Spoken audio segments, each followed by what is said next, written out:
What I want people to think about is start thinking like the institutions, like the banks. In other words, I want people to do what the banks do themselves with the money and don't do what they tell us to do with the money.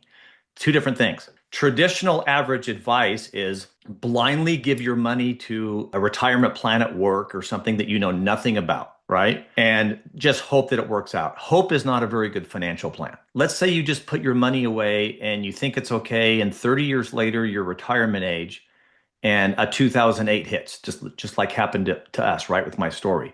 So what if you get to retirement age and you're done working and you've got this money sitting in these accounts and 2008 hits?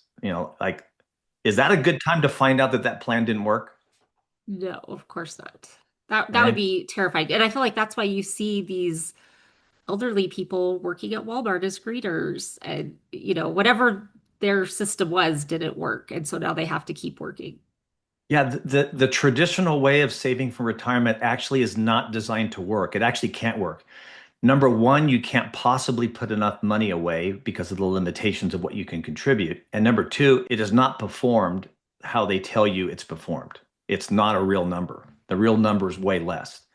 So you should be able to make a return from some of these retirement plans, but it's not enough. And again, if you look up the definition of savings, it's going to say something that along the lines of not taking risk and having the money safe and protected, right? The definition of investing is to earn a return. Earning a return is much more significant, plus it's exposed to risk. We want to do both saving and investing, but the financial world has confused all of us by calling investments savings plans, right? Like, what's the most popular savings plan that people do at their job? What's the most popular retirement plan? The 401k.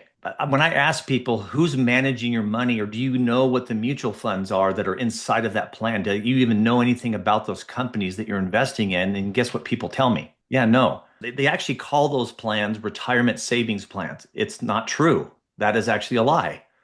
They're not retirement savings plans because savings has to be guaranteed and safe, liquid and accessible. That's like a savings account, right? Or similar things. An investment is you're just kind of, it goes up and down. It's actually more akin to gambling, to be quite frank. And again, I'm not saying people should not do that. I'm just saying they should understand how these things work. So when when you're investing in a 401k, you're investing, but they actually call it a retirement savings plan. So they did that on purpose, by the way. Why do you think they call it a savings plan? Oh, it makes us feel warm and fuzzy. It makes us feel It's safe. exactly why they do that. A little bit insidious, maybe, but right. But it is not a savings plan.